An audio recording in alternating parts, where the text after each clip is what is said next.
Olá, graça, paz e alegria, eu sou o pastor Ricardo, estou fazendo esse vídeo como mensagem para o site www.compartilhandonaweb.com.br. Nesse vídeo nós queremos falar a respeito da relação entre o profeta e o poder político.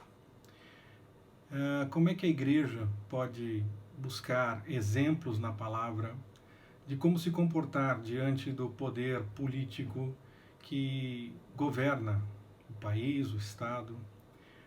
Como é que nós devemos nos portar diante de uma relação com esses poderes?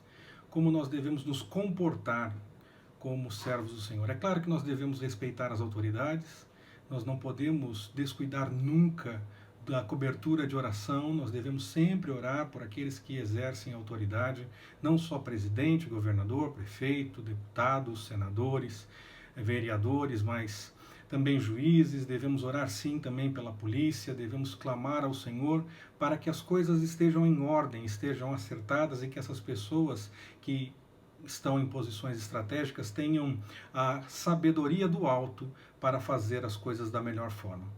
Mas somos humanos, todos nós e também quem exerce o poder político.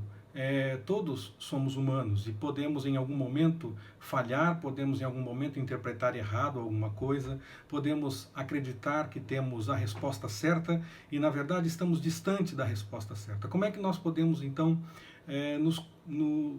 entender qual é a resposta certa ou aquilo que deve ser feito? Nós devemos buscar no Senhor, nós devemos clamar ao Pai para nos dar a devida interpretação, para que possamos saber o que deve ser feito e como deve ser feito. Eu olho para o Antigo Testamento e vejo principalmente, no exemplo desta mensagem, o relacionamento entre Davi e o profeta Natã. Davi era o rei, ele era ungido do Senhor, foi escolhido, ungido por Samuel para que pudesse ser rei depois de Saul e escolhido do Senhor. Atos dos Apóstolos chega a citar que Davi é o homem segundo o coração de Deus. Então era uma pessoa que, pelo que nós lemos na palavra, tinha compromisso com a vontade do Senhor. Mas também falhava, também cometia erros, também cometia equívocos, também se afastava do plano do Senhor algumas vezes. Nós temos alguns exemplos na palavra. Eu penso aqui na questão do relacionamento entre o profeta e o poder político a respeito de dois textos bíblicos. O primeiro é no segundo livro de Samuel, capítulo 12, versículos de 1 a 15, quando Davi é confrontado por Natã, depois de ter feito algo errado com relação a Urias e com relação a sua esposa Betsabá. Nós conhecemos a história e sabemos como o Davi se comportou. Não vou fazer a leitura do texto, apenas registro mais uma vez, segundo o livro de Samuel, capítulo 12, versículos de 1 a 15. E lá então Davi é confrontado com a bobagem que ele fez. Davi não deveria ter feito aquilo, mas fez. Davi deveria ter se arrependido e colocado a situação às claras o mais rápido possível. Ele não fez. Mas tão logo o profeta Natã o confrontou com o seu erro, Davi reconhece que fez bobagem, reconhece que errou e então busca no Senhor a misericórdia. Hoje em dia nós temos um problema na questão do relacionamento da igreja com a política, porque muitas vezes as pessoas interpretam qualquer coisa que a gente diga contrária como se estivéssemos totalmente contra do ponto de vista político apenas. O nosso compromisso não é com a política, não é com uma visão política qualquer que seja, de direita, de centro, de esquerda, qualquer que seja ela. O nosso compromisso é com o reino de Deus. O nosso compromisso é com a vontade do Senhor. Então nós devemos nos preocupar em observar se algo está de acordo com a vontade do Senhor ou não e buscar no Senhor a interpretação do que deve ser feito, porque algumas coisas não necessariamente estarão erradas do ponto de vista da palavra, mas não deverão ser feitas.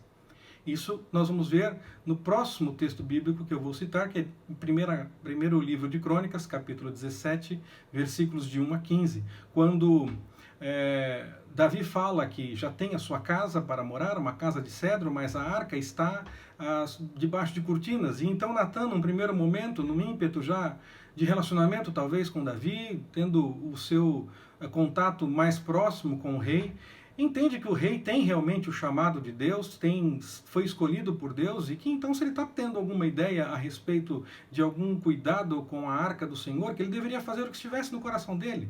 Natan diz: vai lá, rei, faz o que está no teu coração. Mas quando Natan vai embora, Deus chama Natan e diz: Natan, não. Volta lá e fala que não é bem assim. Davi teve que empreender muitas guerras e tem muito sangue derramado, então quem vai construir uma casa vai ser o filho dele. Volta lá e diz que não é para ser desse jeito, que não é para ele fazer isso. E Natan voltou e disse: por quê? Era errado construir a casa do Senhor? Não, tanto que foi construída logo em seguida, foi construída por Salomão, mas não era para Davi construir. Então há coisas que não necessariamente estão erradas, mas não estão dentro da vontade do Senhor para aquele momento, para serem executadas por determinadas pessoas. Então, não necessariamente é um erro ou um acerto, mas não é para aquela pessoa fazer daquele jeito ou de outro jeito. Nós precisamos então buscar no Senhor a orientação de como nós devemos nos comportar e o que nós devemos anunciar e denunciar para a propagação do reino e da mensagem do Senhor. Nós não nos ligamos necessariamente a uma corrente política qualquer que seja, e mesmo que nós tenhamos amizade e afinidade com qualquer poder, com qualquer pessoa que exerça poder, nós antes temos mais compromisso com o Evangelho e com a vontade de Deus. E nós devemos sim buscar a vontade do Senhor para saber se aquilo é certo ou se é errado. E mais, para saber se aquilo deve ser feito por aquela pessoa ou não deve ser feito por aquela pessoa. Que o Senhor possa nos orientar e que nós tenhamos a ousadia de falar de acordo com a vontade do Senhor e não de acordo com visões políticas apenas. Que nós tenhamos sim a ousadia de dizer aquilo que está certo e aquilo que está errado. Aquilo que pode ser de um jeito ou aquilo que pode ser de outro, de acordo com a vontade do Senhor e não de acordo com visões políticas quaisquer que sejam ou visões de apoio a qualquer pessoa que seja. Quando nós dizemos que algo não está de acordo, que não deve ser feito, que deve ser alterado, deve ser feito debaixo da autoridade do Senhor, para que, independente de ser ouvido ou não, nós tenhamos do Senhor a aprovação daquilo que nós fizemos. E aquele que teme ao Senhor vai ouvir aquele que é ungido do Senhor para falar em nome dele. Aquele que teme ao Senhor vai dar ouvidos à mensagem que o Senhor tem para falar a respeito da vontade dele através de qualquer um dos seus servos. Não vai tomar como algo contra, vai tomar como uma orientação para melhorar e fazer as coisas da melhor forma. Que Deus nos abençoe. Forte abraço. Até mais.